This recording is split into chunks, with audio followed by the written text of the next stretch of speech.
Before we begin, I'd like you to tell me your name and spell it for me. It's Aviva Blumberg, A-V-I-V-A, which is a palindrome, spelled the same backward and forward, and Blumberg, B-L-U-M-B-E-R-G. And you are from? Warsaw, Poland. And your parents' name and any siblings, if you could spell them as well. My father's name is Chaim. I will have to spell it out. Okay. Chaim, C-H-A-I-M, Finkelstein, F-I-N-K-E-L-S-T-A-J-N, spelled in Polish. Okay. In English, it's spelled differently, so we'll leave it in Polish. Okay. And my mother's name is Rivka Eisenberg, R-Y-F-K-A-E-I-S-E-N-B-E-R-G. And my sister's name was Esther, E-S-T-H-E-R, Finkelstein. Okay, great, thank you.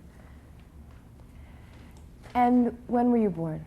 I was born November 17, 1931.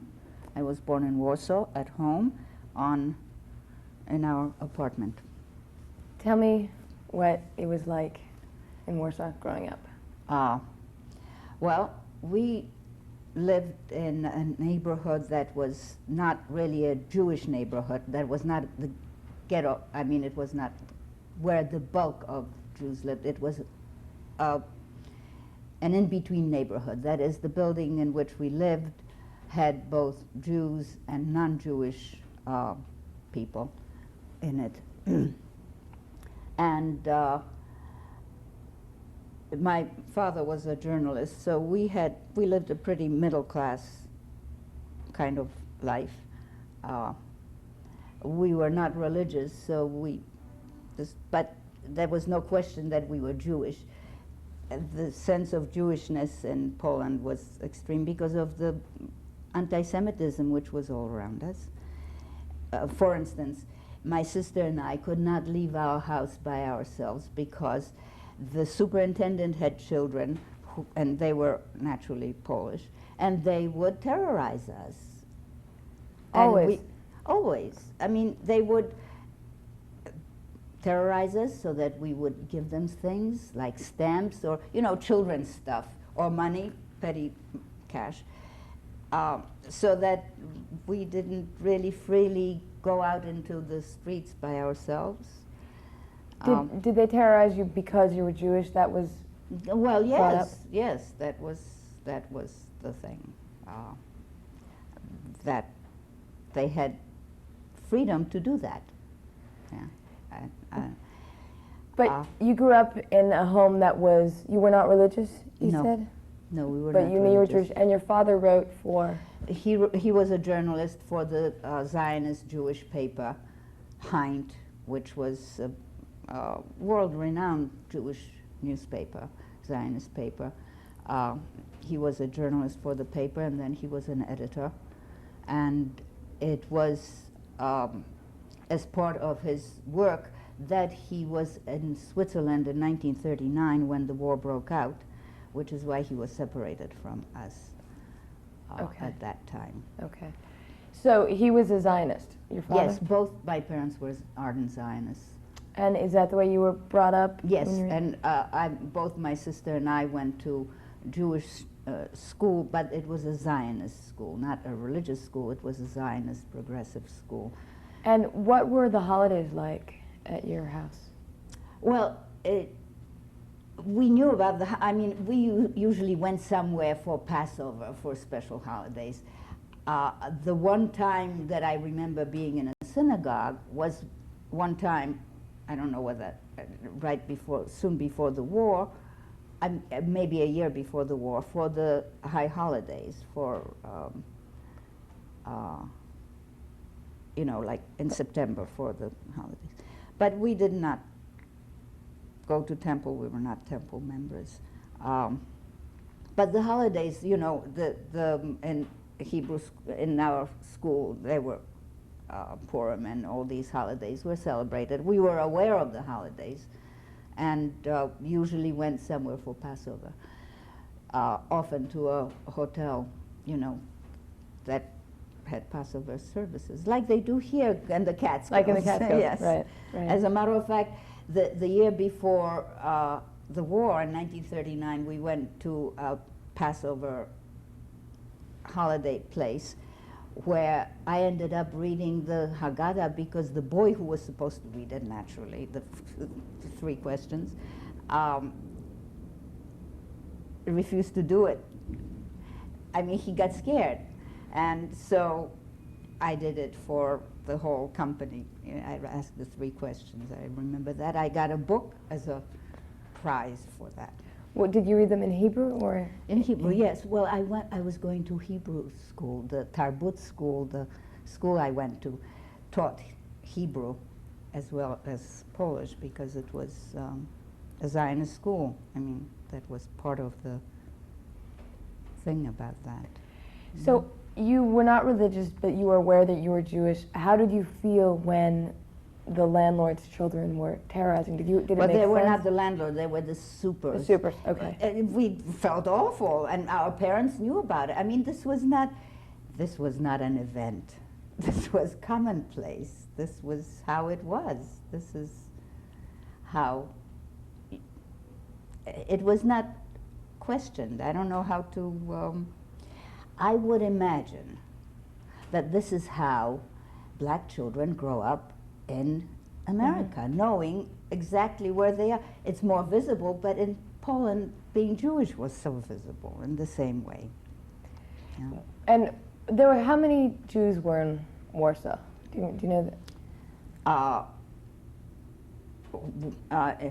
A very large population, percentage-wise. I don't know, maybe Warsaw was, I would say maybe 500,000, but I think Warsaw itself was not much more than 1 million people. So the Jews were a large, visible part of the life in Warsaw. And so do you remember seeing, were there Jewish, I don't know, symbols and, you know, Jewish, just Jewish stores? Yes, there were Jewish stores. There were whole sections of Warsaw that were Jewish with, well, you know, there were also a lot of, here if you see some Hasidim in New York, it's strange, but there was a whole area where there were a lot of Jews. The Jews were visible. There was not a question of who's a Jew and who's not a Jew. Mm-hmm. Yeah. And when you were in the Jewish quarter or section of the city, there was no doubt about it. You couldn't miss it. Yeah. Can you describe Warsaw to me? Well, you know pictures of Paris, let's say, yes? Take that down 10 steps. It's old-fashioned, but it's quite pretty. You know, let me tell you that the section that I was most familiar with, which was the ghetto and right after the ghetto part, is all gone. This was reduced to rubble and is now, although they've maintained some of the street names, for instance, a very well-known name from Singer, for instance, which is Nalewki, yes, is there. There is a street named Nalewki, but it has modern block buildings on it because there is no. The building in which I was born did survive the war, and I saw it in 1961 when I was there. But they have torn it down now because it was one of standing isolated and nothing around it, and they remodeled the area. Yes. So. And what was your part of town like? How did that differ from the rest? I'm trying to get a picture visually. Well, that's what I was trying to tell you. There was this Jewish quarter which was almost all Jewish. And then gradually, as you came to there was like a border between the Jewish and the non-Jewish section. That is the section where no Jews lived, as opposed to the section where only Jews lived. We lived in this kind of border town. As a matter of fact, in 1940, when the Germans established the actual ghetto with the wall, our apartment, the one in which I was born, was right on the edge, so that our windows looked out on the non-Jewish quarter. And within about 6 months, they took that, we had to move because they took that section of the marginal area outside of the ghetto. And where did you move? We moved to somewhere near Novolipki, that one of the well-known Jewish sections of town. We moved with my mother's half-sister because, you know, there was no question of moving into an apartment. There were no apartments. Everybody doubled up. I mean, there was no room. So we moved in with other people into their rooms because there was no way to do it otherwise. How many rooms was the apartment? Well, when we first moved into this place, we were sharing a room with my cousins and aunts. And then eventually we moved again into one room, just the three of us, my mother and sister and I.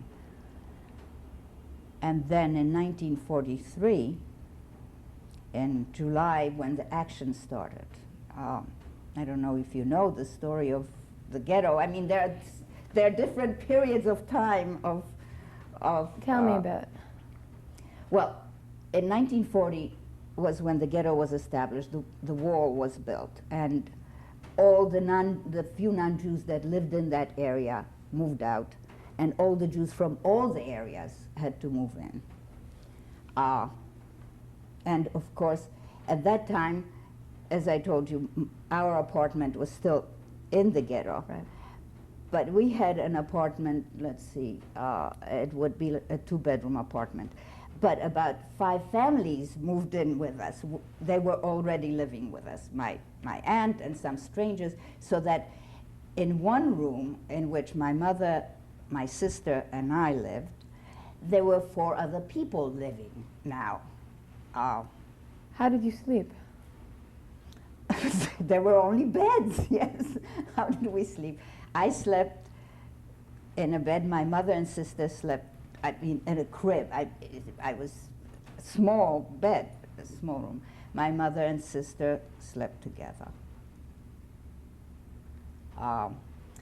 The other 4 people, the husband and wife, slept together, and their children slept on the floor. We just listen, there are people now living in New York City 4-7 to a room. That was the least of it. And did you understand, you were how old then? You were about 8, yeah.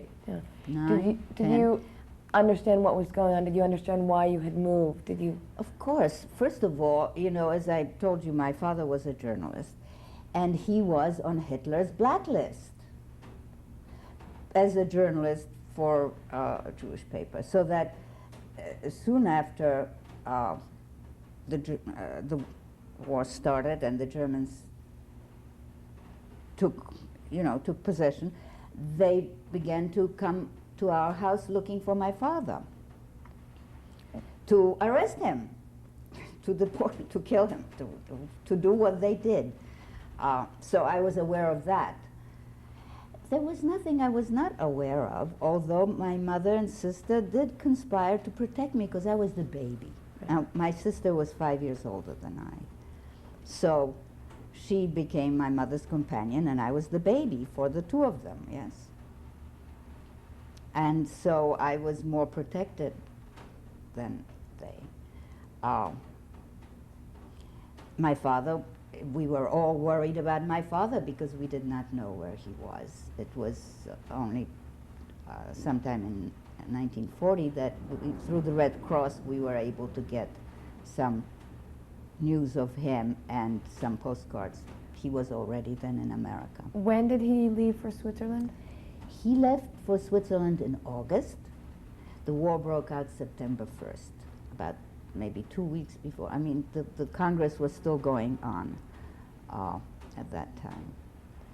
And so, did he write you letters and say, "I'm gonna go to the States"? Well, no. When the war broke out, there was no communication. There is no writing. There is no mail. There is no back and forth. The Red Cross began to send messages. So by the time we heard from him, he was already in America. And the news, first we got some mail from him, postcards, you know, and then we could send these postcards through Red Cross to him as well. And then we began to receive some packages and regular letters after a while. Packages of? Salami, goodies. American treats. American treats. Well, they were more like Italian salami, okay. Which I remember the best, as you noticed, and chocolate and stuff like that. We did get some packages. You understand that until December 41, when America entered the war, there was some possibility of letters, and I have some letters that my father saved from the letters that we sent. Gee, I really should have, but they're all in Polish, you know. Nobody can get them. Yeah, during the break maybe we'll get them, because they've got the stamps on them. Yeah, I hadn't thought about that. Were you planning to join him in the States? Well, he was planning. He was very active in trying to obtain visas for us, and indeed succeeded just around December of 41, but then it was too late. I mean, we knew that he would try to get us, which is why he came to America rather than go to Israel, because that would not have been possible if he had gone to Israel. So that's how he came to be in America. And what happened? What was going on with you? And we were living in the ghetto. You must understand, my father was earning very good, adequate money as a journalist and an editor, but we lived on a salary. I mean, there were no savings. He was aware of the fact that he left his wife and children without money, and we were without money. The thing that helped us, my parents had some very good friends who were quite wealthy. In fact, they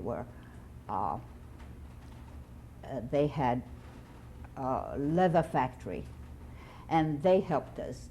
Also, the Jewish community was very organized there. In Poland, they always were.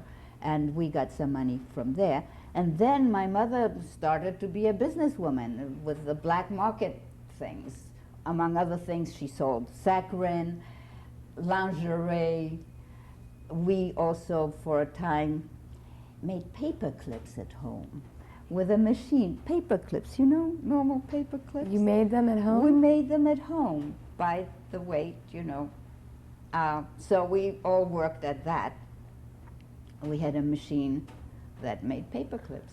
And then you would sell them? Well, we worked for a contractor, you know, someone who, whatever, was doing. I don't know the details of that. I only know that we had this machine and we all worked at it all the time. And this is when you were living in that room in the ghetto, yeah. What was the ghetto like? The ghetto is a very strange thing because it was full of life of all sorts, including cultural. There were nightclubs, there were theaters, there were people on the street selling everything, there were people on the streets dying. You could not walk down the street and the ghetto without coming across dying children or dead children. Now, every morning, there was a detail of people who came around the streets and picked up the dead bodies. Now, if they died during the course of the day, they were covered with newspapers. The begging, the dying children and families were all over. Well, you have something of the taste of that now with the street people in New York, but it's although you see these street people here, they're not starved. That is, they are not bloated from starvation or emaciated to that degree. And there is some sense when you're passing them by that you're not passing by someone who's going to be dead tomorrow. Although sometimes when I walk by them in the winter time and they're lying out there, it's not a good sight. But that is what there was on the street, along with all the rest of life like in New York, yes? With the added thing, for instance, that became very active in the ghetto, purse snatchers, okay? Well, because people are starving and dying and poverty is enormous and the crowding is enormous, so there are thieves, just like everywhere else. The contrast was enormous always. Now I'm talking about 1940 to 43, before the very active evacuation to the concentration camps began. There were always some action, and there was the other thing about the Warsaw Ghetto was the smuggling that was predominantly done by children over the walls, under the walls, because, I mean, the big business was being done by children. Smuggling of? Food from outside, food and all kinds of other goods, and all kinds of goods from the ghetto for exchange for whatever. Did you do any of the smuggling? No. I mean, my mother was a middle-class mother taking care of her children. It was still like that. She did whatever she had to do to provide. Now, there was a period of time towards the end. I mean, when I talk about the end, I'm talking till 1943, June, July, when the action started, because then a whole other period of life began. But before that, I'm describing that period before the summer of 43.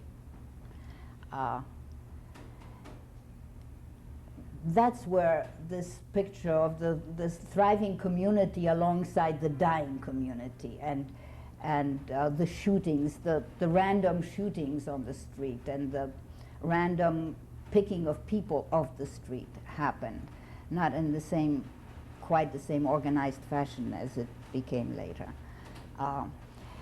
And of course there was the other issue of the armbands, which we all had to wear, and which became a big business. I mean, you have a need, you have a business. People on the street selling armbands, and people wearing armbands. How did you feel during this time? I mean, you've been uprooted. Well, there's the other thing, the interesting, you know, I'm talking as a child. Here I'm a child, right, who knows all this, but is also a child. One of the things that happened when the ghetto happened for me was the fact that I could be on the street without my mother. I was safer. I could play on the street with other children, which I could not do before. Before the war, if I wanted to play, my mother would have to take me to the park and be there while I played with other children. There was no way that I could come downstairs and play with my friends in front of the house. But that is what I was able to do in the ghetto. So we had this whole band of kids playing on the street because it was safe for us, yes, relatively safe. And then we played like children played. First of all, we were all naturally interested in the sex going on, because there were also prostitutes in the ghetto, as there are prostitutes where there are people, yes? So we would follow the prostitutes and try to find out what was happening. I mean, we did children's things. That's how it was for me in that respect. but it was also, for instance, we had these friends that I mentioned to you who were quite wealthy before the war, and they were comfortable even in the ghetto, because since they had this leather factory, they were part of the factory. They now worked for the Germans, but they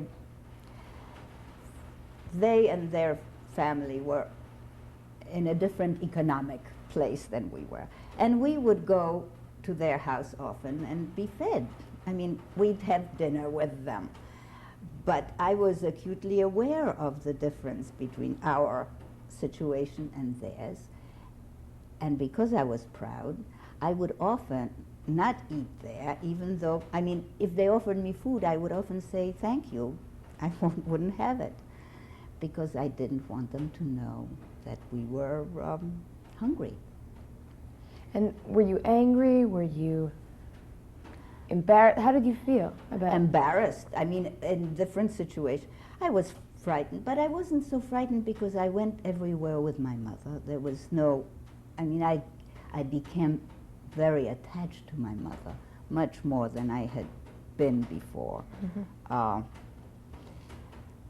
No, I wasn't angry. I was frightened, I think, and I was aware of our situation and ashamed. There came a time, for instance, when we had very little to eat. It was something in the ghetto that people ate the peelings of potatoes. Now in America you have something called potato peels, yes? That is a delicacy. Yeah? Well, these potato peels that are now a delicacy here, we would call still potatoes because there's a lot of potato on that. The peels that we ate were skimpier. We would boil these potato peels.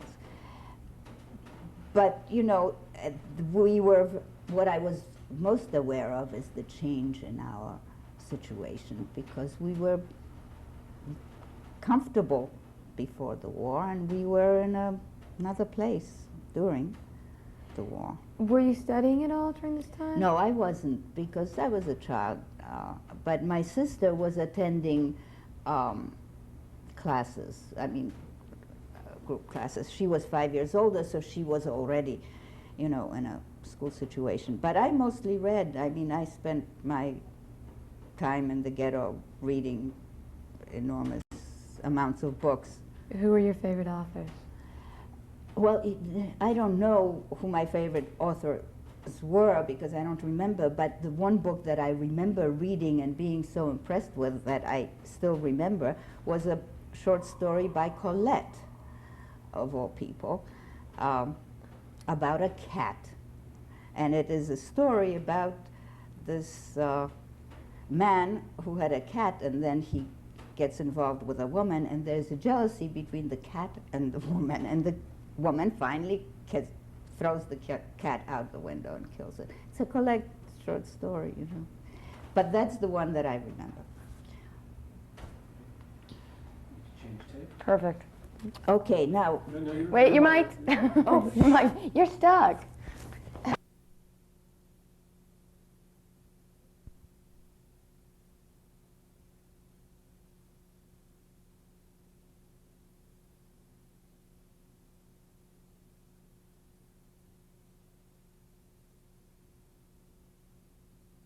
That's 1995. Absorb it better. Abby Ellen is interviewing Aviva Blumberg Turn left in the city of New York, and left United States, in English. Mm-hmm. Take a couple minutes to try to get this sound and roll. This is roll 2. Do you remember what it was like when the ghetto was first set up? It was the thing that characterized that time for me was the migration, bunches of people with carts and their belongings traveling from one place to another, because everybody had to move out of a certain, you know, everybody who was not Jewish had to move out of a certain section, and everybody who was Jewish had to move into wherever they could. And for days, people would be just schlepping their belongings because there was no, I mean, first of all, there were still horse and buggies in Warsaw at that time. There were some cars, but not many. Once the ghetto was formed, the major means of transportation was what was called the Khan-hierarchy, which is Khan established a business, which was buses, but drawn by horses, not automobiles, because there were no automobiles of Jewish origin. I mean, if there were an automobile on the street, it was German. And people would put their belongings on the cart. No, the trolley. This was like a trolley car, except that it was drawn by horses. That was the means of transportation. That's how people got around the ghetto area, which was still considerable before that 1943 time, which is another. But this was part of this and the rickshaws, you know, like tricycles with people to sit in, were the means of transportation in the ghetto. The horse-drawn carts. But before that, people would transport their belongings either on horse and buggy things or things that were drawn by people, you know, carts, push carts. Push carts are still known here, I think, from the times on the Lower East Side. But that's how they would move their belongings. And is that how you moved yours? To tell you the truth, I don't remember our move. I know we were here and then we were here. I don't remember how we got from one place to another.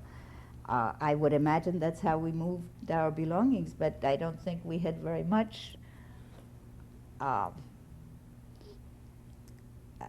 don't know. I don't remember that. I don't remember that part of it. How did you end up in that room? And with, you mean? With the other family? With my, I don't know. I don't know how my mother arranged whatever it was arranged. I really don't. But you know, the Jewish community that had a center dealt with a lot of these issues about where people lived and where they were placed. And the Jewish community has always been organized, as it is in America, to support, to take care of the business. I mean, there's a lot of controversy about how much it was felt that they worked with the Germans because that was their way of trying to protect the Jewish community. But you know, some people feel they ought not to have done it, as if they had many alternatives. So, so I imagine that was that one of those rooms, the one that we finally had just for ourselves, the three of us, was obtained through those means, through some Jewish community organization way. And how long were you in the ghetto? I left the ghetto 10 days before the Warsaw Ghetto Revolt, which means that I left in April 43. And you had just said that actually 42 is the time that all that I have referred so far to 43, I meant 42, because the action that I mentioned that started the organized cleaning out of the ghetto, that started in 42. I had said before 43. By 43 there was nothing. So that started in the summer of 42. And at that time, the very first time it happened that I remember, it was that they took everybody on the street at that time who was not employed in some factory producing things for the Germans. And it was at that point that my mother and sister became officially employed by these friends that I referred to, whose name was Richmond, Rochman in Polish. And they had one such factory, and my mother and sister then became officially employed by them in this factory, so that if there was a raid suddenly on the street, they had documentation as employed and therefore would not be immediately sent off. That's where I was saying everything until that time was different. When I was describing life in the ghetto, it was prior to that time. Everything changed as of 1942, the summer of 1942, which was after, you know, that meeting in which the Germans had decided to do the whole cleaning. And this started then. So that everything changed. The whole street life ended. Because, you know, if you were on the street and not employed, you were sent off. And the raids became daily occurrences. So that my mother and sister were employed in this thing, and they went to work there. And I, for a time, I was hidden. Inside the factory, they had an area where, during a raid, some children were hidden. Mostly children of people who were employed there. This time is very hard for me to remember, except in certain places, because there was such chaos that it was really hard to it was hard to understand what was going on. Do you remember any raids when you were at the factory? Yes, I do. Absolutely. I was in one of these areas that were like surrounded by packing cases, so that it would not be visible that there was an area, and this was a place where I was hiding. And then, increasingly, as time went on, now I'm talking now about a period of time that's less than a year, from, let's say, July 42, when this action started. I may be wrong, and maybe it's June. I don't have the exact dates in my mind, till April 43, at which time there was no more anything. Yes. So that we're talking, what, about 10 months, 8 months, 9 months. But it seems like a lifetime to me, because so many things happened during that time. This awareness of the closeness of being sent off was there.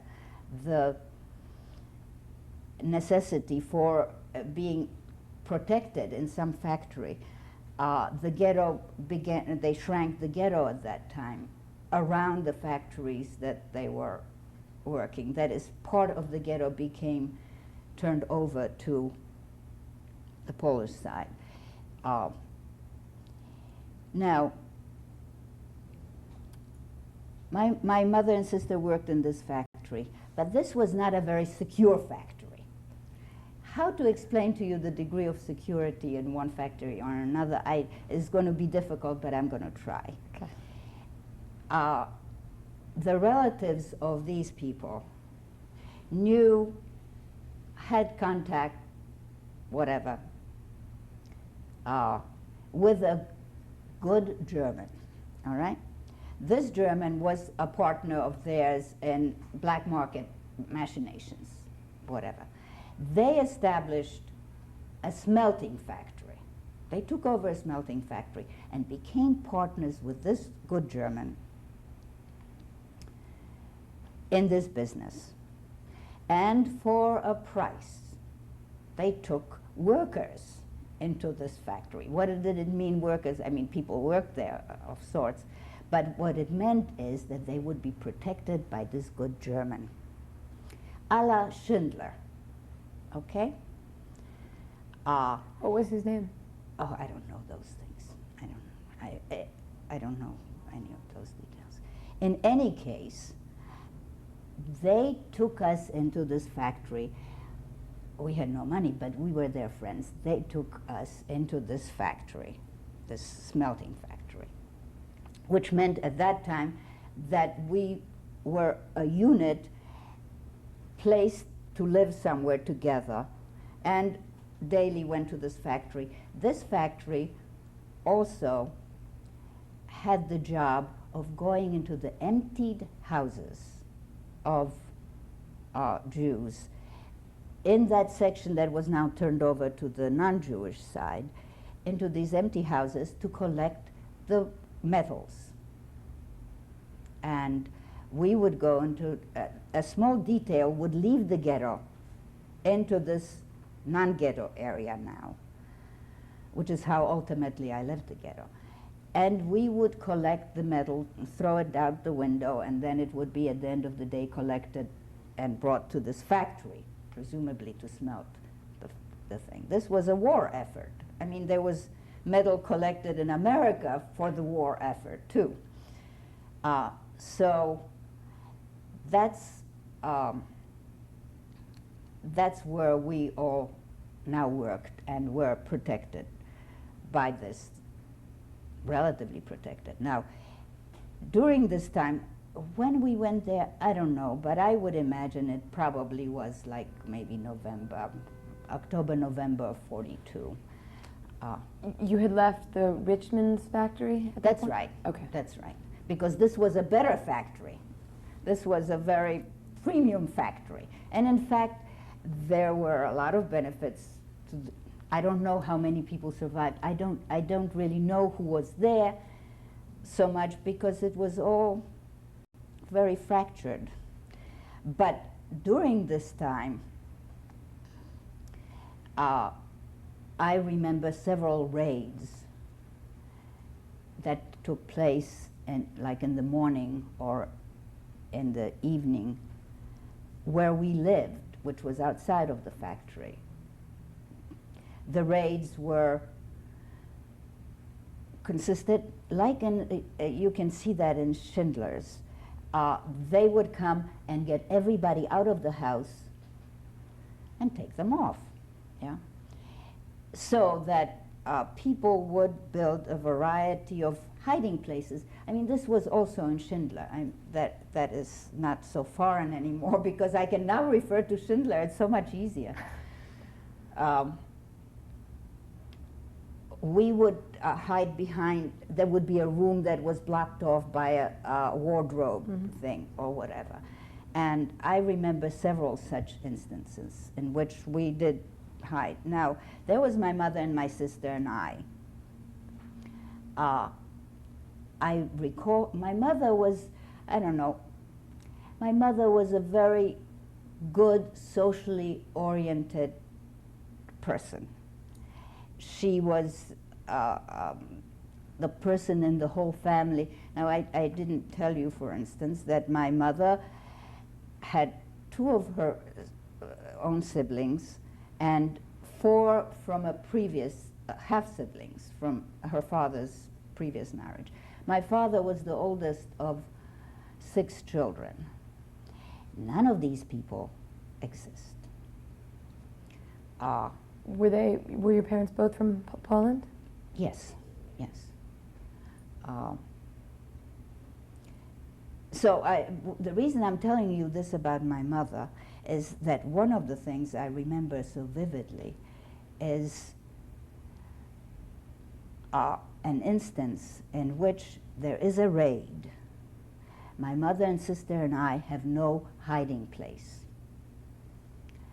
My mother discovers that there is a hiding place in some part of the building. And, you know, in order to be a member of this hiding place, you usually had to pay money. That's how it, you know, organized. Somebody had to make this. Somebody had to prepare this. And so you were a member by, you bought your way in, okay? Now, Who would you pay? the people who organized it. Everything is a business somewhere or other. There are a variety of organized places. In any case, here we are. There is this raid coming on. We're hearing it, and we have no place to hide. My mother goes up to this place that she knows is there. She stands in front and she says to these people, if you do not let me in, I'm going to stand here and let the Germans know that you're here. Naturally, they let us in. This I remember because it was so shocking to me.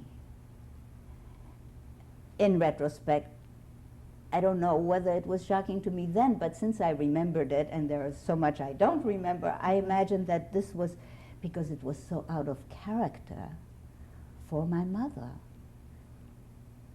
to threaten somebody's life like this. But she was a mother of 2 children, and therefore. So that's one of the things that I remember. The other thing that I remember about my mother and myself in relation to that is the other side of the story. You know, there was very little food. Now, we are now working in this factory that goes in and out of the ghetto, so there's a lot of smuggling. That is, you take out gold rings and gold, and you exchange them for food, butter, eggs, stuff. Yeah. And my mother sold one of her rings and got some food for us, and she gave an egg to a friend. And I was furious because she never got the egg back, that she would give away our egg to somebody else. Okay, this is the other side of this story, the memory of my mother and myself and the conditions under which we lived. What about your sister? What about my sister? My sister was like a second mother. I mean, she was, we were very, as children, my sister was a very mild, shy, very different from me. I was a hellion. I was trouble. And I gave her a lot of trouble. This is what I remember. This is what I remember because it's a plaguing memory, because she's dead and I'm alive. Yeah. But nevertheless, I'm pretty sure that that memory is not inaccurate. We were temperamentally very different. And I took advantage of that. And she, being the older sister, always felt abused as she was, and without recourse, because you can't beat up a kid. Okay. Yes. So that's my sister. And as I said, I felt, and I'm sure it was so, that she was my mother's companion. I mean, the two of them were the family, and I was the baby. Yeah. Were all your relatives, your mother's siblings, your father's siblings, your grandparents, were they also in the ghetto? They were also in the ghetto, except one of my father's siblings was already in Israel, and one, he had 2 sisters and 3 brothers. One of his sisters, with her husband, left Poland and went to the Russian side. I mean, they moved, as the Germans came in, they moved and went east and ended up in Russia, but they died there. Well, they never returned.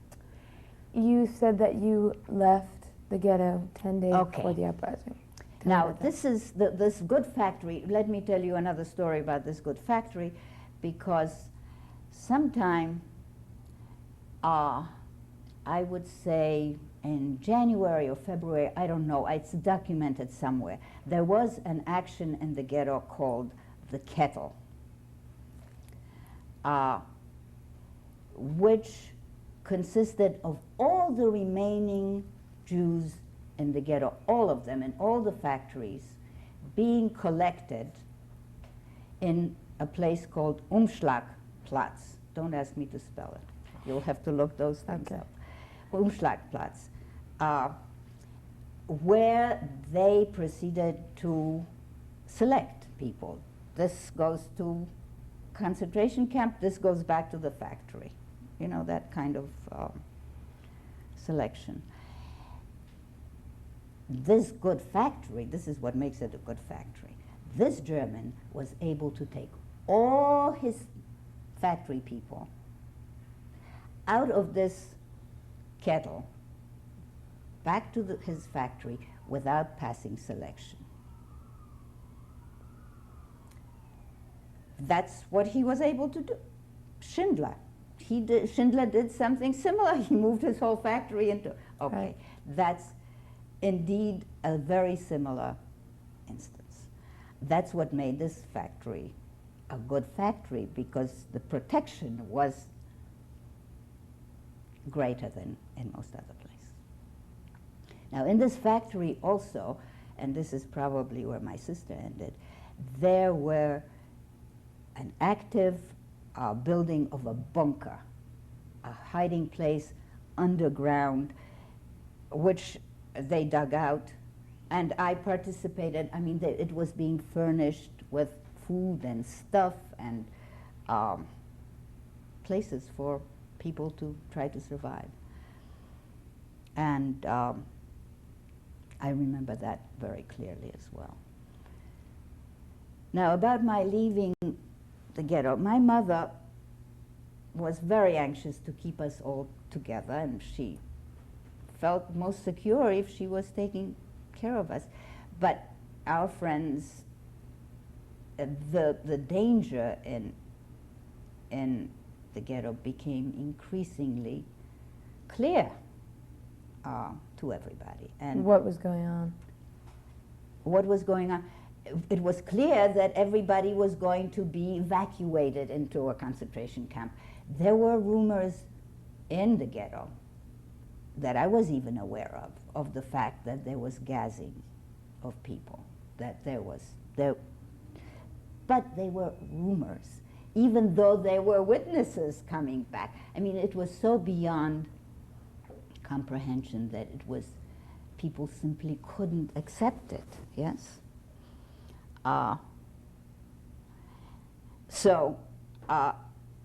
But you know, as I'm talking, I'm just reminded of something else I want to tell you about the ghetto before 1942, Okay. when there, that I remember, that is impressed on my memory. There was a street person, a madman, who was well known in the ghetto because he would follow the funerals. You know, in Warsaw, not only in the ghetto, but before the war, the funerals were by drawn horse things. Okay. And it was traditional in the Jewish funeral thing to have people, even professionals, crying. The crying and yelling was part of the funeral. But in this ghetto, this man used to follow funerals and scream and yell at the top of his lungs, alle gleich, meaning we're all equal. And that is, and I saw him a lot of times because funerals were not unusual. Typhus was a big killer in the ghetto because of the overcrowding and poor conditions. So that not only the people on the streets were dying, but people at homes were dying, and funerals were a big thing. And this character is something that I remember very clearly. What did you think he meant? He means we're all equal, we're all going to die. This is, we're all equal. Death is going to equalize us. And it was, you know, that's what it was about. So you were asking me about my leaving the ghetto. So my mother's friends were anxious for her to do that. She was reluctant, but she finally succumbed to their pressure in part because she wanted to save one of us for my father.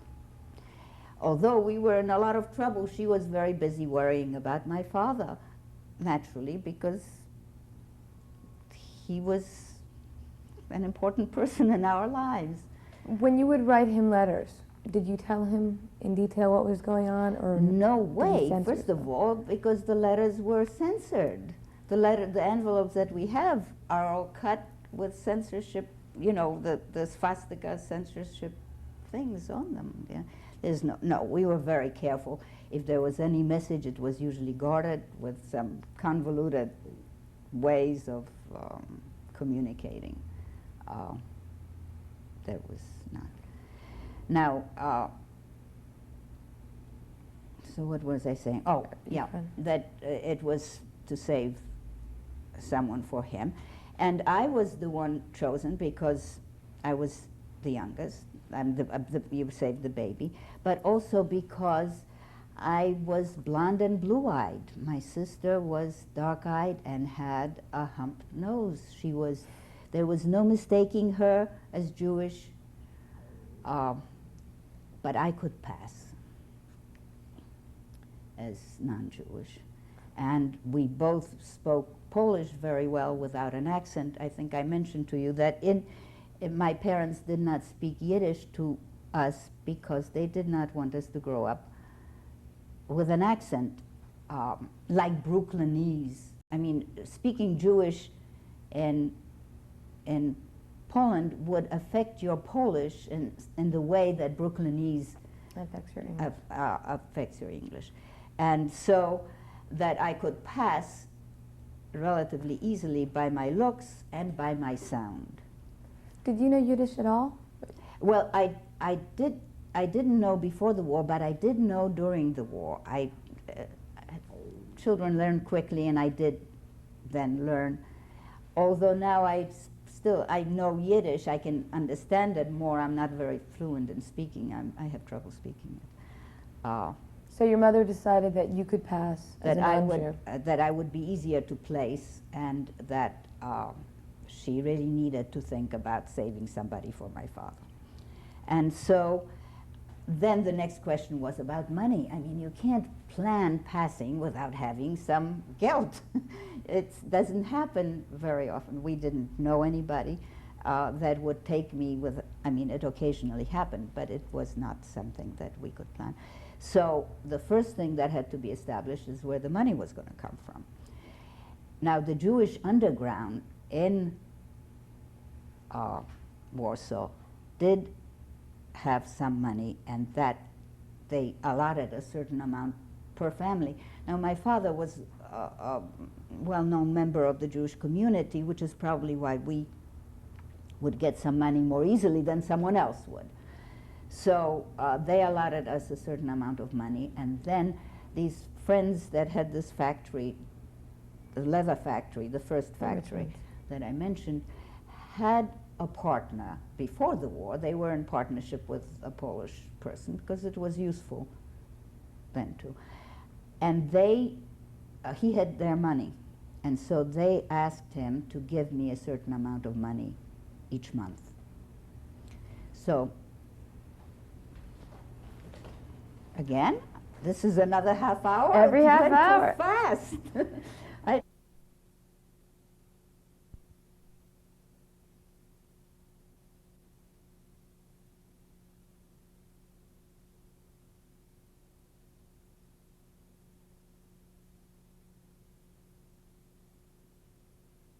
January 20th, 1995.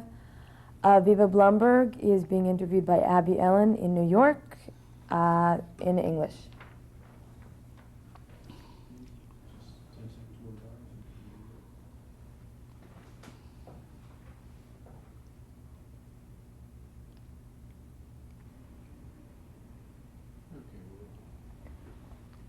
Okay?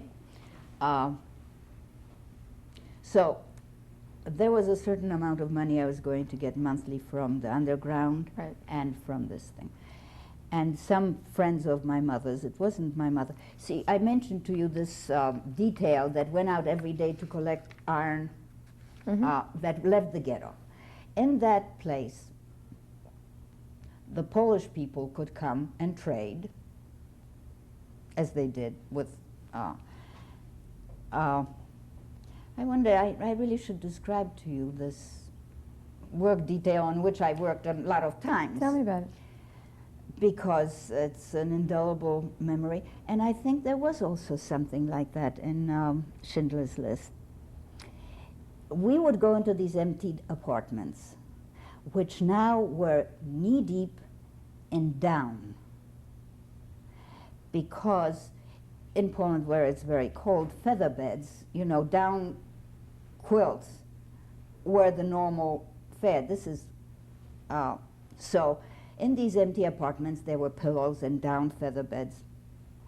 They were all ripped apart by Poles looking for money, gold or whatever, hidden money, in these empty apartments, which they had gone through before we even got there. So that we would all day long be going through these empty apartments, some of which we found with food yet on the table. I mean, visibly somebody left in the middle of life. But we would be wading through this down feathers all over these apartments from these ripped feather beds. And that was our job, to go through all these houses and find the iron, the metal, whatever, and throw it out the windows, the iron beds, whatever it was, throw them out the windows, and then they would be collected. And that was every day. A detail would go out to some part of this and do this job. Now, you understand, nobody was working very hard. It was not a matter of hard work, because this was not the idea. There would be a lot of activity if necessary, if there was some inspection or whatever.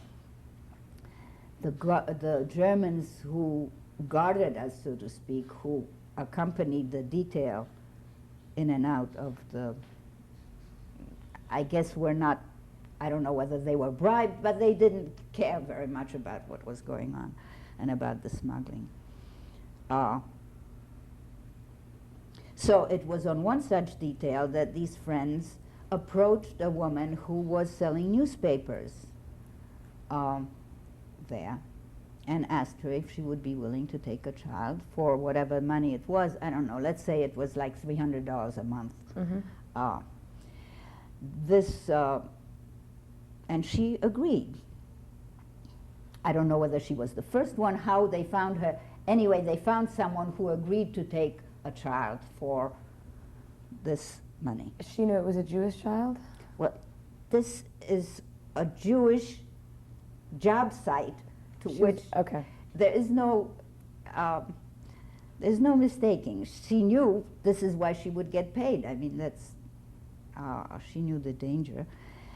She had a husband and a daughter. The daughter was about a year older than I.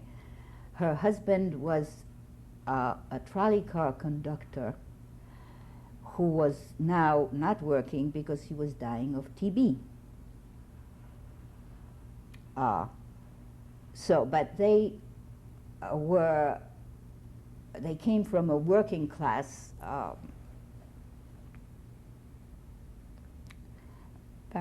background, and he was very ardent nationalist and had some connection with the Polish underground.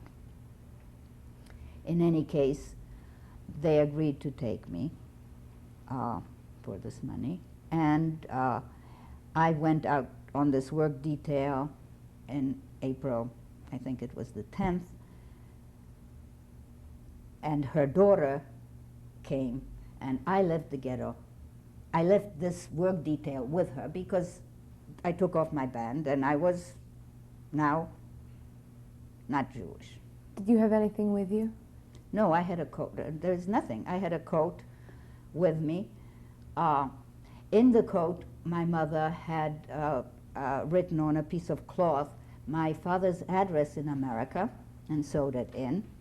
And I, unbeknownst to my mother, smuggled 4 photographs out. Because if she had known, she would not have let me do that, because if they were found, it would have been the death sentence to me. And I took 4 photographs. One was of my father, one was of my mother, one was of my sister, and one was of my mother's mother, my aunt, and her daughter. And those were the pictures that survived along with me. So I came to this job site and left with this girl whom I had never seen, whom I did not know, whom my mother didn't know. I said goodbye to my mother, and that was the last time I saw her. 10 days later, I was watching the ghetto burn, living with this family. Now, when we left the ghetto, we went out on the street. In this period, from 1942 June, you know, in this final end of the ghetto period, we were only allowed to walk in the gutter, not on the sidewalk. And one of the things that I had to struggle with in the beginning when I left the ghetto is not ending up walking in the gutter, because this would not be good show. This was a Catholic family? Yes, yes. And so we took a trolley car and we went to her house.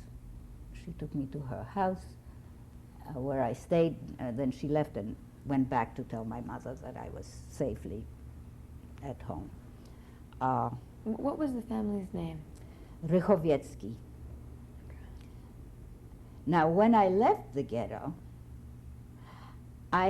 we had decided that I would be called Jadwiga because it sounds like Aviva. But we hadn't thought much about the second name until my underground contact, the Jewish underground, whose name was Wanda, a woman named Wanda, which is Wendy in English, who is still alive and in Israel, whom I saw when I was in Israel a couple of times, and she was here in America once, and we still correspond. She was then, you know, I was not quite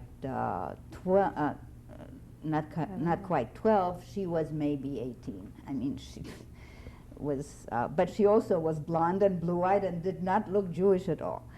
So when she came, she said, "Now, we're going to make you a birth certificate," because I didn't have one. What name do you want? And it was right on the spot that I chose a second name for myself, which was Jaworska, which is like oak, but it's the equivalent of Jane Smith in America. I mean, it's a very commonplace name. So I'd like to tell you a little bit about how I felt about this whole thing, which was very ambivalent. I was very attached to my mother,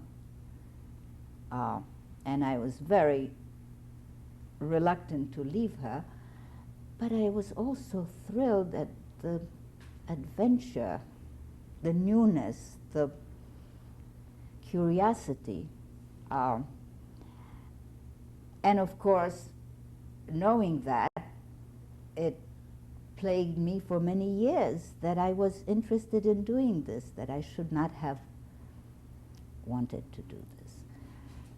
It's easier for me to talk about it now because I spent many years in analysis working it out and forgiving myself for being a child. But it was when the ghetto began to burn and when I knew that this was the end, I felt terrible about having wanted to leave and being interested in seeing what the world was like. Did you talk with the new family about what was going on? Did they know? Did you discuss it at all? Or was the fact that you were Jewish completely overlooked, ignored? Oh no, it couldn't be ignored. It was our daily bread, so to speak. I mean, you had to live with that, first of all, with the fear of being caught. They helped me to rehearse me in catechism, and in case I was interrogated, how to pray, how to do the Catholic thing. How did you feel about that? Well, that didn't bother me. I mean, I mean, I was not going to be a religious Catholic as I was not a religious Jew. We were not religious. We were not God. We were atheists, and I still am, and that's what it was. It was simply something having to do something, and being aware. I mean, everybody was aware that death was around the corner. That I could be picked up on the street and questioned. As a matter of fact, there was a neighbor. You know, they lived in a community that was populated by trolley car conductors. It was like a company camp. I mean, it was, and there was a man there who was known for. There was a whole other business on the non-Jewish side of denouncing, of picking, you know, bounty hunters. You know what a bounty hunter? Well, there were bounty hunters for Jews, okay? And there was such a Jewish hunter in the community, and there was some noise being made about the possibility of my being Jewish. And the man, Mr. Rechowiecki, called this man in and said to him, I was supposedly the cousin of the family, and he said, if you make any trouble for my cousin or with my cousin, you know you're not going to survive this. Now, the Rechowiecki was known for being connected to the underground. So, in effect, he told him, if you do this, this is what's going to happen. You are going to be killed. And there was no more trouble from, I mean, this was squelched. Now,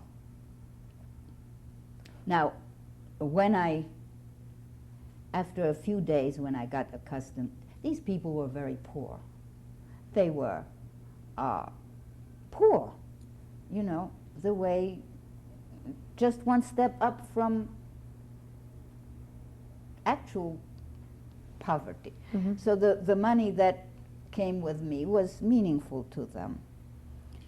And there was also the class difference. I mean, I was acutely aware of the difference between where they were and where I came from.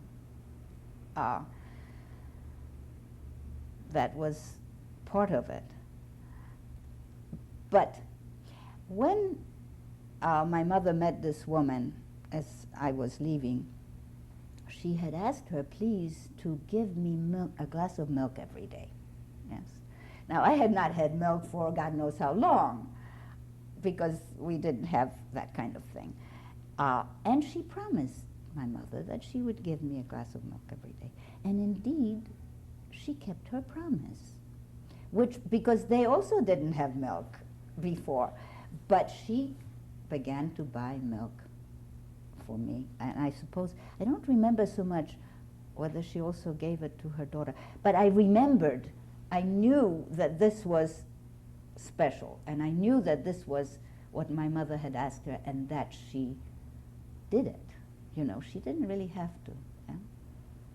Yeah? Were you working? What were you doing? Well, You were I selling am just newspaper? not, I'm getting to Okay. this next story. I went into the family business, which was selling newspapers and cigarettes on the street. Yeah. And there again, I was acutely aware of the irony of my selling newspapers on the street when my father had been a newspaper journalist and editor of a well-renowned paper. Now, I must explain to you that being a newspaper seller in Warsaw is not equivalent to being a newspaper boy in America, which is a respectable occupation for young people. That was lowest rung business for poor people. This was not a middle class activity for anybody. So there was this very low class family that I moved into from my not such a low class beginning, of which I was also acutely aware. That and the fact that periodically I would rehearse my own name to myself so that I wouldn't forget my name. Aviva Finkelstein was who I was, and I didn't want to forget it. I imagine I wouldn't have forgotten it, but I made a point of saying it to myself regularly. And so you were selling newspapers on the street? I was selling newspapers on the street, and once the ghetto began to burn, and all that began, it so happened that I had a newspaper route of delivery as well as selling them on loose on the street. My route happened to be on, there was a street on which one side was the ghetto and another side was the not ghetto. And my route went along there. And at one point I saw from the balcony of this factory that I first, because that was the street, the balcony of this factory, 3 Jews were hanging for days. And I would be passing by there every day. One of the nightmare memories that I have is when the first few days of the ghetto uprising, when I was just living in this place, when I had to join a bunch of other children as we sat on the roof watching the Jews burn. And I had to make the appropriate noises along with them, knowing that this was happening there. Those are not great memories to have, but they belong on record. So that's what I did. Now, a few months after I came to live with this family, this man who was tubercular and dying, died indeed. So there was this woman. See, now that I think of it, it's a repetition of my mother and the 2 children, but I didn't think of it until this minute. There was this woman with her daughter and me. And it did not effectively change our life or economic status because there was no difference. But the one difference that did happen is that she began to drink heavily. I mean, they were drinking before, but he was the drunk. She was not drinking as much. Now that he wasn't there, she would drink quite a bit.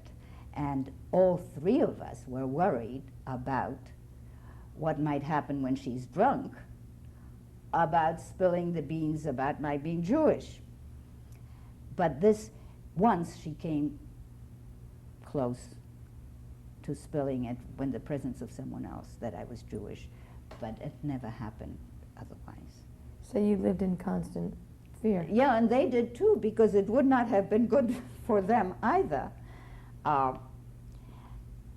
But the other thing about that was that her daughter and I began to steal from her. I mean, we knew when every month this woman would come, the underground contact, and bring money, and I would go to this factory to get the shoe factory to get the money from this Polish man. So every month there was a certain amount of money in the house, yes. And we knew where she kept it. So we began to steal money from her because she was drunk, she couldn't tell what was what. And we began to play a little more. One of the things we did is use the money to learn how to bicycle ride. We rented bicycles and learned how to bicycle ride. So I'm telling you this because along with everything else, life goes on normally. Now, we didn't go to school, but she didn't go to school either. So it was not going to school was not an event for anybody. So you became very close with this young Oh girl. yes, she and I became like friends and sisters. She knew I was Jewish. What was but her name? Wendy. She was Wendy. And we would do our work and we would play. And we had friends and whatever. Did you ever discuss with her what was going on, how you felt? No, No. you know, talking about feelings is an American institution. I know, it is. It doesn't happen in Europe, even now. People don't talk about their feelings so much. And children don't especially. I mean, you don't sit down and Not have a even- heart-to-heart. You just do things. Not even about being scared, nothing like that. No. Then the next event that occurred was in the summer of '44. As the Russians approached Warsaw, the Poles decided to try to get the Germans out before the Russians came so that they could avoid communism. I mean, it was a pipe dream. So there was a Polish revolt, uprising in 1944. And that is when the three of us, this woman, her daughter, and I, were evacuated from Warsaw to a farm, to various farms, actually. We were in different farms, but that's what the Germans did. They evacuated people and billeted them out. The farmers had no choice about it. They had to take these people in, and that's where we lived until the Russians came in, which was sometime in December. What was the name of the farm? The town of Łowicz was the town that the door is locked off. That the Łowicz it's a very small town in near about, I would say, maybe 60 to 100 miles from Warsaw. Warsaw. Yeah.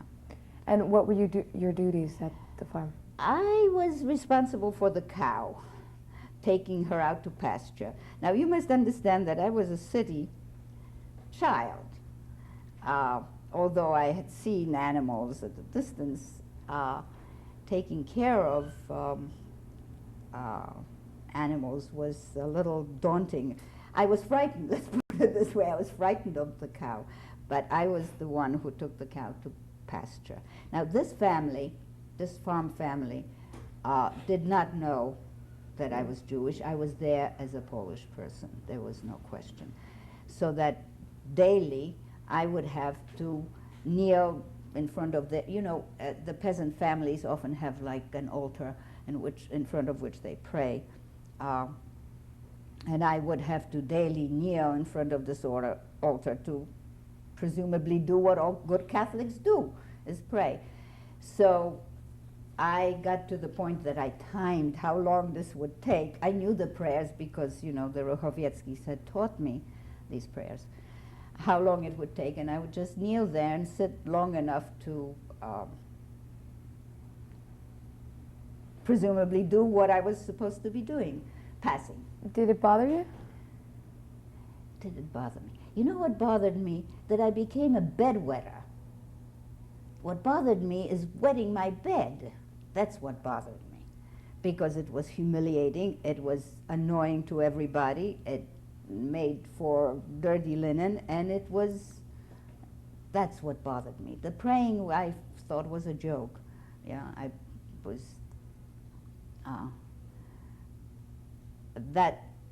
what bothered me is wetting my bed. When did that begin? I don't know. I think it probably began when I left the ghetto, because I don't remember it so much before then. It began when I left the ghetto, and it stopped.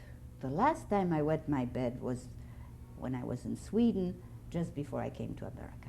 I never wet my bed in America, which was a joy to my life and symbolic to me. Came to America, everything is fine. Okay, so let's go back. Back at to the farm. back to the bedwetting and farm. So I was on the farm, minding the cow, and the two of them are in a neighboring, close by. We were relatively close, so that we saw each other, because this was all I knew of anybody. The underground contact no longer was in contact with us, so, and the money was no longer coming. There was no more money, because I didn't know where that Polish man who had given me monthly money was. The Jewish underground was, I mean, the contact with the underground was broken and was not to be found. So, but we were still the family. I mean, they knew me and I knew them. That was, they treated me like their member of their family. As a matter of fact, I didn't mention that. You know, this was a family that was beat their children. Because it's not so unusual when people are drunk to beat their children. And they used to beat me as their child, but not because I was Jewish. I mean, I was acutely aware of the fact that they were not picking on me. They were dishing out to me what they were dishing out to their daughter. Although I was not accustomed to that. This was not Right. the custom of our family. I mean, I may have been slapped once or twice in my lifetime, but beatings were not part of the picture, but they were there. But as I said, I understood that this was not because I was Jewish. And this family, you know, it's not that they were very fond of Jews that they took me on. It was more that they were furious with the Germans and that they needed the money. It was not out of love of Jews that they did it, but it was not, they didn't hate Jews per se. They just wanted to do something to foil the Germans. Did you more ever than hear them anything. making anti-Semitic remarks? No, it wasn't. It was not. And if I did, I would not take it seriously, because they might have to do it in order to maintain my life. I mean, if they were talking, I made anti-Semitic remarks, if you may say so, when I'm sitting up there with the kids watching the Jews burn. Yes, I mean they were not. I did not feel that they were in any way mean or bad to me because I was Jewish. My Jewishness did not play a role in their relationship with me. How long were you there? On the farm, you mean? On the farm. Well, in December, when after the Polish uprising died out, the Russians moved in, because they sat there waiting for this to burn itself out. Naturally, they weren't going to have to deal with these people if they got killed. When the Russians began to march in, and they came to where we were sometime in the winter of '44. I don't know whether it was November, December, somewhere around there. And Mrs. Wychowiecka and decided that we would try to go back to Warsaw. They had family in this Łowicz area, which is probably how we ended up there. But so we all walked back to Warsaw, trying to live there. But there was literally nowhere. I mean, so much of the Polish part of Warsaw was wiped out. There was no way for us to find a place to live. So they decided, okay. Was that my son that came in? Rishon?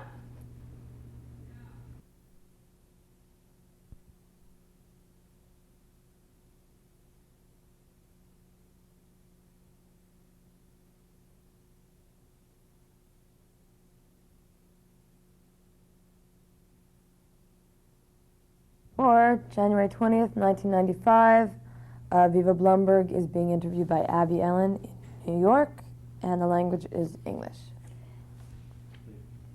10 seconds.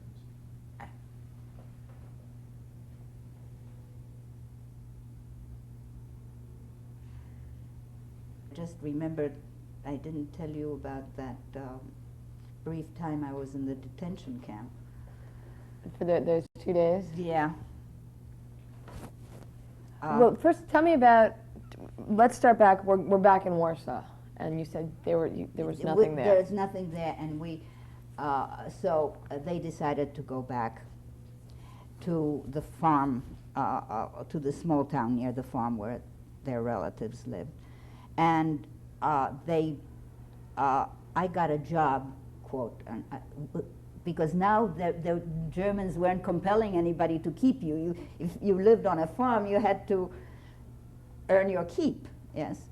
So they got me a job on a farm where I would be getting my food, and they promised to get me some clothes because I was growing, and on a farm, and they stayed with their relatives in town, which was about an hour and a half's walk from where I was staying on the farm. On Sundays, I would come and visit with them. Sunday, they would go to church, but I mean, the farmers would go to church, but I could go to town and visit with them. And I worked on this farm as a laborer. And in the spring, one of the things that I did was plant potatoes. Planting potatoes is a back-breaking job.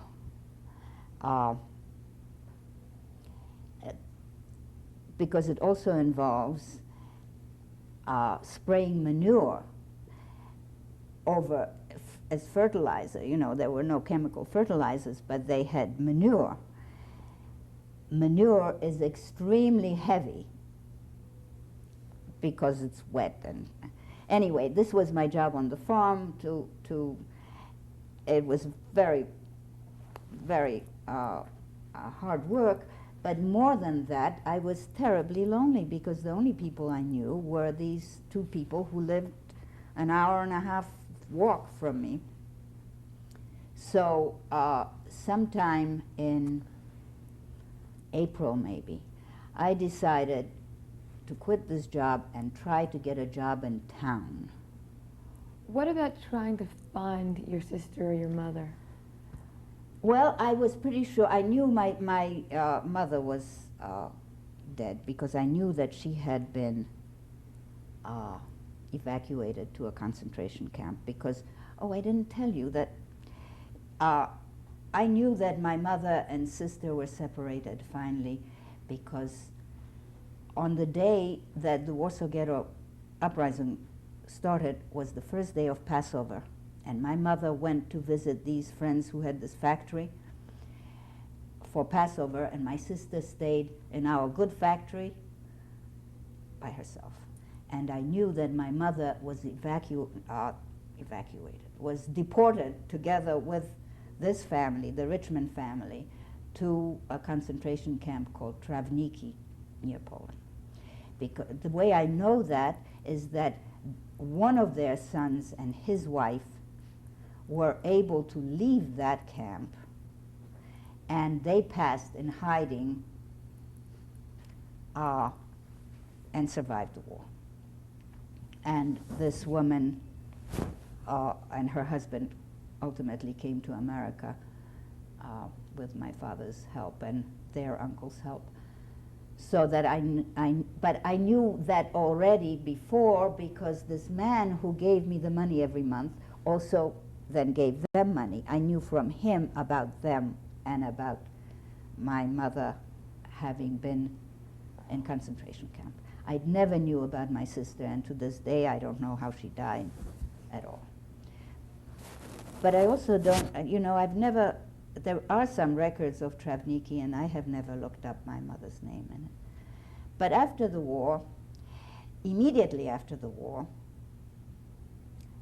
when we went back to Warsaw or whatever, although I had my father's address, I was thinking of continuing to pass as not Jewish. I had no thought of rejoining my father or the Jewish community or anything. Why? I don't know quite. I think part of my thinking was that I didn't want to have my children grow up as Jews and go through all this. Why I didn't want, I knew I guess I decided that my mother and sister were dead. But mostly I think it was just benumbed passivity. I wasn't yet, I was just 13 at that point. And so I don't know what I was thinking. I can't tell you exactly, except that I was not moving towards what I knew was my proper place. Yeah? What I was trying to do is I asked them if I could stay with the family, their family, where they were staying for a week, and I would try to get a job in the town so I could pay them for my upkeep. Which I tried. I went door to door trying to sell my services as a maid or a housekeeper or a babysitter or whatever. But I was a scrawny kid, I don't know. Nobody wanted to hire me. So a few days passed, and this girl said to me, listen, I hear there's some Jews back here in the community. Came back from this community. And I think you should go back to them. They will help you. And I said, no, no, no. I'll look some more. And I looked for a couple of days more, and there was no way. So she said, look, I'll go with you. Do it. And that's what I did. She walked with me, and I knocked on the door, and they opened the door, and I said, I'm Jewish, and I started crying because I was a little girl and I was ashamed, whatever.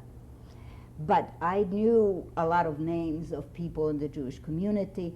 The person who, in the underground, not only this woman Vanda, but the one who had arranged this whole thing for me, was a prominent member of the Jewish underground, had been a childhood friend of my father's, so I knew his name. So I gave them all the names, and they just took me the next day to Warsaw, and that was it. Because this man, Adolf Berman, who was my father's childhood friend and the underground leader, whose picture, by the way, is in the Holocaust Museum in Washington, began to organize the Jewish community after the war. So he was in charge of whatever this center was. And that's where they took me, to him. And he, of course, was delighted to see me because my father has been bombarding them with telegrams about what news of my family, and they were not answering because what did they have to tell him? Now they could tell him something. Now, the brother of this man, Adolf Berman, was Jakub Berman, who was very high up in the communist regime. He was known to be the one person in Warsaw, presumably, who had a direct line to Stalin. So, and he was also a childhood friend of my father's. So it was through him that they were able to send a telegram to my father very quickly, because this is 1945 still. America is at war. The war in Europe is not, well, maybe it was finished by then. I don't know. Yeah, it was. This is like April or May of 45.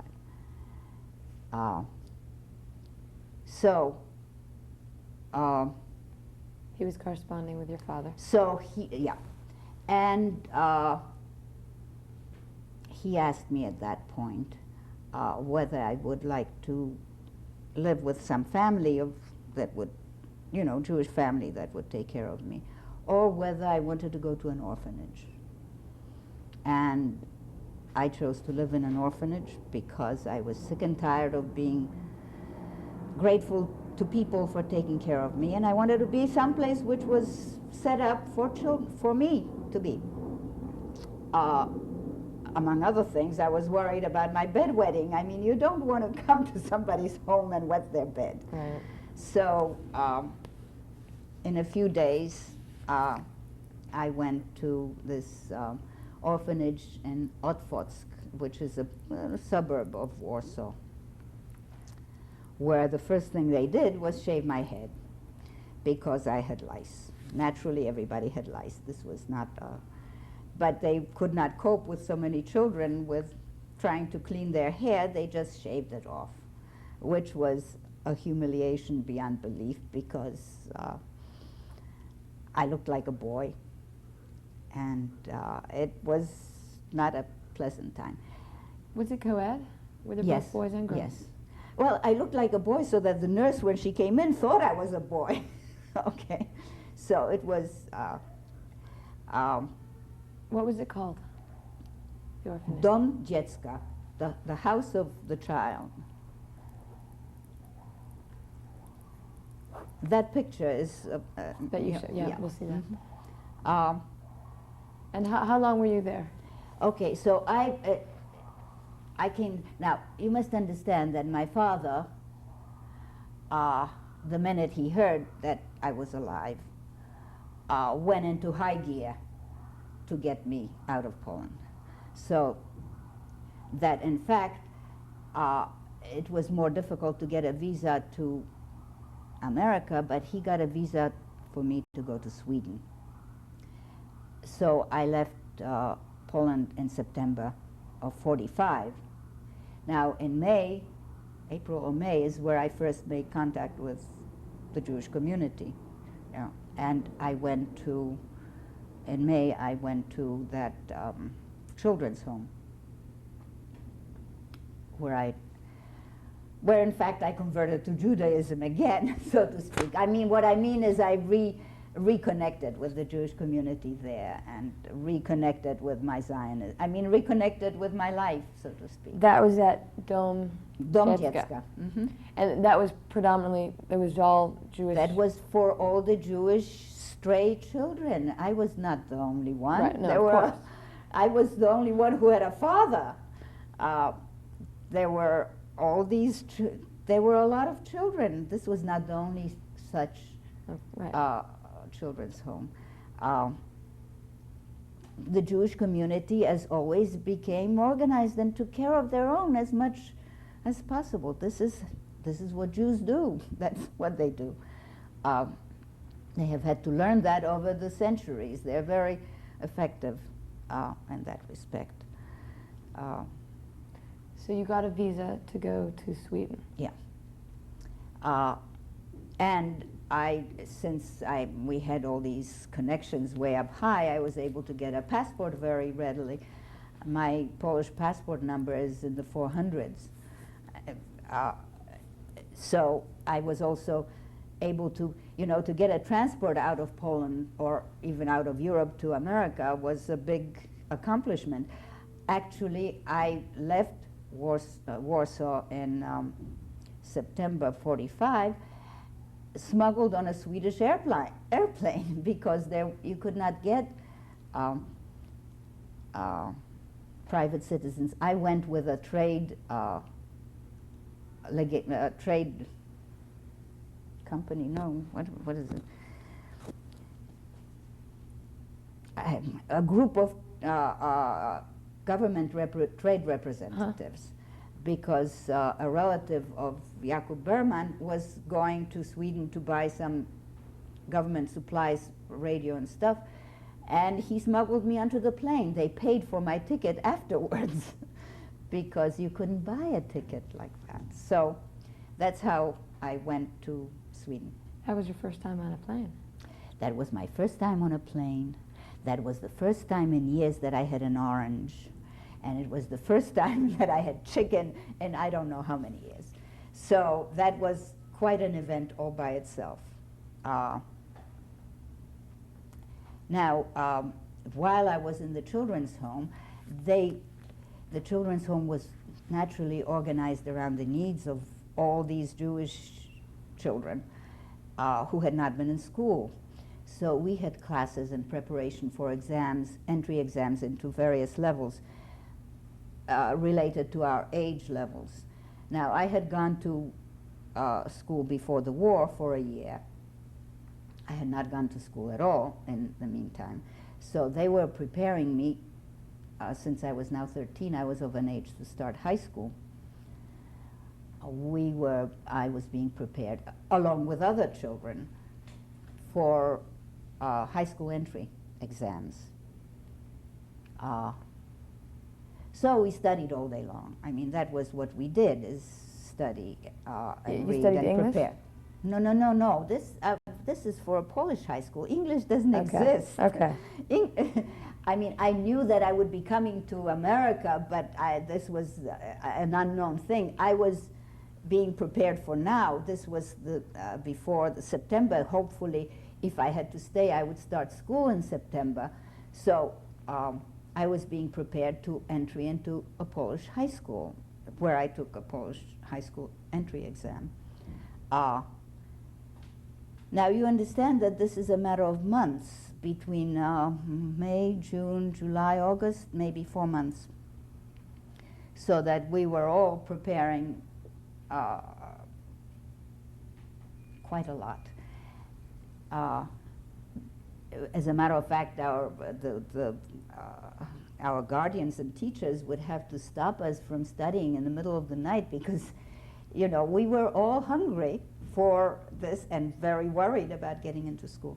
Anyway, as it were, I took the exam and passed the exam into high school just before I left Poland, so that when I came here, I had the documentation for high school entry.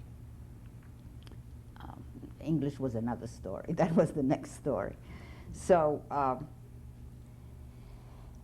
I lived for 2 months in Sweden, awaiting a visa to America and passage, because to book passage from Europe to America, America was still at war. Right. Well, no, maybe by August, maybe just finished. But I mean, it was all very recent, and it was very difficult to get passage. In any case, by November 45, my father had gotten a visa for me and passage on a Norwegian ship called SS Stavanger Fjord from Oslo to New York.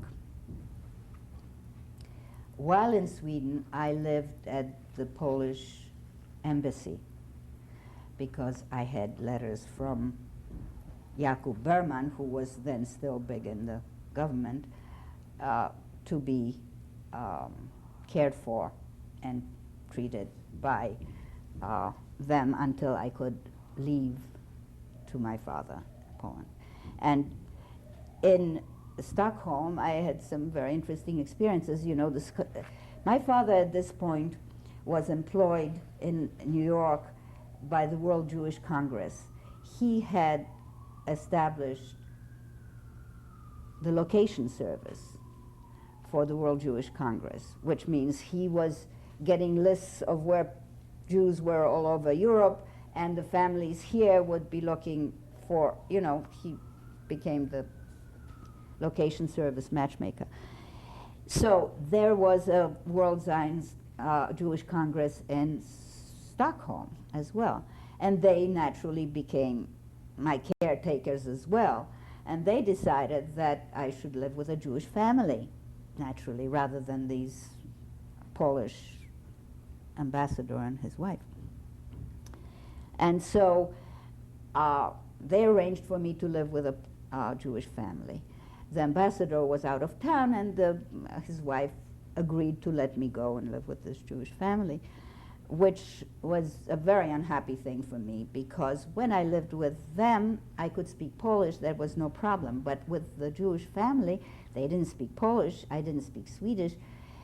We had only Yiddish between us, and that was not my easy language. So I was not very happy there. But when the ambassador came back to town and learned that I was no longer in the embassy, he raised a stink and said, "You got to bring her back." And they asked me if I wanted to come back, and I said I would rather live in the embassy. And so I returned to the embassy. They all agreed that it would be best. He, of course, had this letter from the government to take care of me, and they wanted to do the Jewish thing. But I ended up living there, and it was there, however, that I wet my bed for the last time. You can just imagine me living in the Polish embassy and wetting my bed. This was terrible.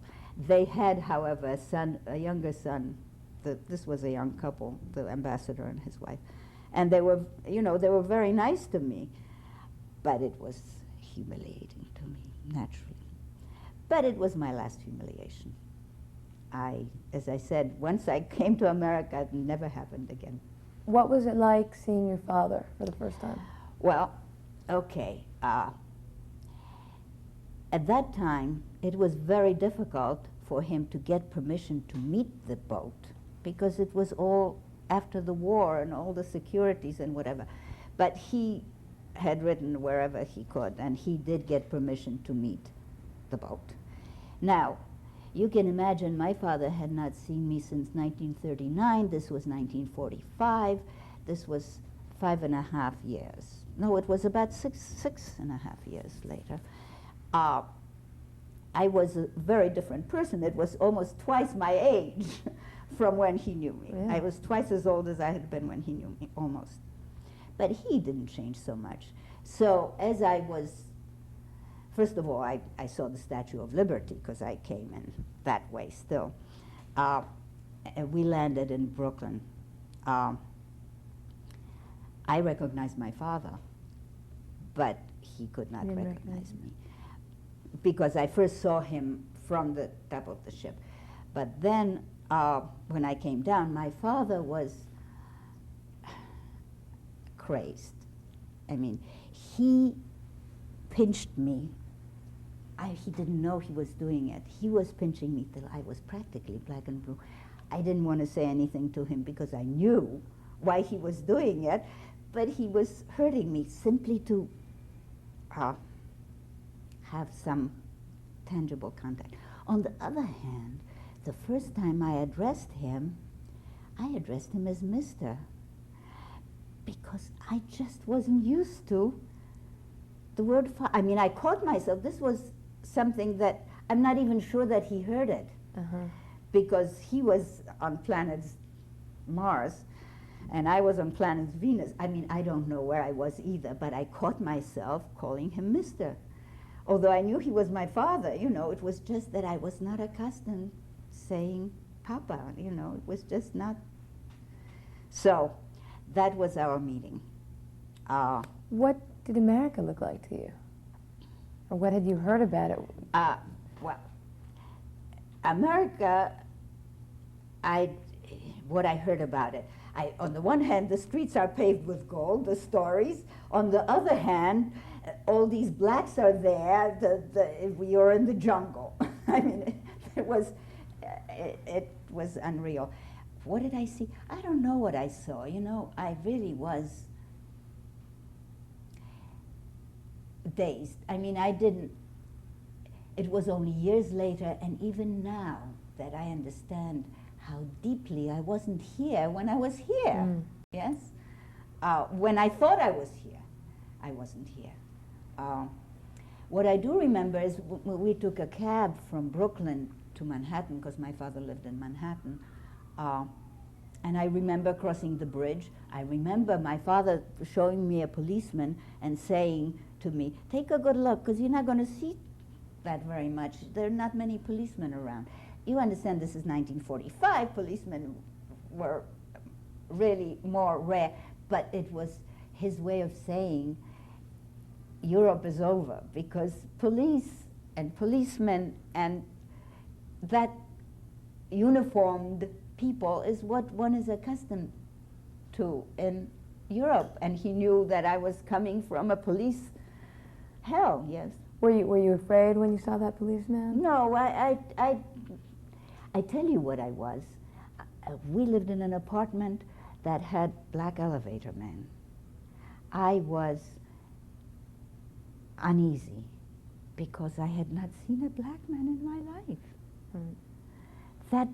They were very nice people. They were lovely people. But this was strange to me that I knew of one black person in Warsaw before the war. He was a representative of Ford or something, and people would walk after it. I mean, kids, this was like, I don't know what, walking down the street. It was not something we knew about or knew of. So that made me uneasy, but that passed fairly quickly. What I remember, I don't remember terribly much. I remember that I ate grapefruits and oranges by the dozens, because that was not, I think we had one lemon in the whole of the years of war that my mother rustled up somewhere. That's what I remember. What was the apartment like? Well, my father lived with some Polish friends. He didn't have his own apartment. He had one room there, and what he did is switch the room with one of their children. So she and I shared this larger room, and he shared this tiny room that she had, and we lived with this family for a long time because my father wanted me to have meals and stuff like that. It was very difficult at that time in New York to get an apartment too, because the war had brought a lot of people here, not only Europeans but American people. And when, that's where rent control went into effect, because housing was very difficult. As a matter of fact, my father and I did not get our own apartment till 1949, 48, 49, something like that. Because it was very difficult. Was he still writing, your father? No. My father he worked briefly for the Forwards here, but the Forwards was not, my father worked, and his newspaper was like the equivalent of the New York Times, the Jewish New York Times equivalent. The Forwards was more like the equivalent of the Post Daily News level. Mm-hmm. They were, and so he was not very happy working there for them. No, at that point he was working on this this location service, this European Jewish location service for the World Zionist Congress. Here, for the World Zionist Organization. They had established a location service. To locate Relatives looking here for people there. that, right. And so did he ever look for... Well, yeah, his family? there are no, yes, my mother and sister are gone without a trace. That's it. And you went to school then? You went to I high went school? to school. My father was worried about my going to public school. He thought I would get lost. I was a little reluctant to learn English because it was just too much. Anyway, he got me to go to a private school called Robert Louis Stevenson. It was a small private school that was run for Jewish girls, middle-class Jewish girls. But the woman that ran it was an ardent communist. And she had a couple of children there on scholarship, because my father didn't have much money. So I was one of the scholarship students, and I started there in February of '46. My father had always studied English here. He had a teacher, a very nice elderly woman who was a professor at Columbia University. We lived on 113th Street then. So he wanted me to take lessons with his teacher, who was very nice, but I really couldn't and wouldn't and didn't. So I started this school in February of '46. I knew not a word of English. They, however, were smart enough to let me read Polish books in class. My father would take the text and translate them for me in the evening, so I had some idea of what they were teaching. But that's what I did the first few months. I read my first English book in the summer of '46, and that was a mystery story, because I always liked mystery stories. So I read a book called Blind Men's Bluff. And by that time I had some words. Okay. we have to change tape. We'll go to one more tape. And then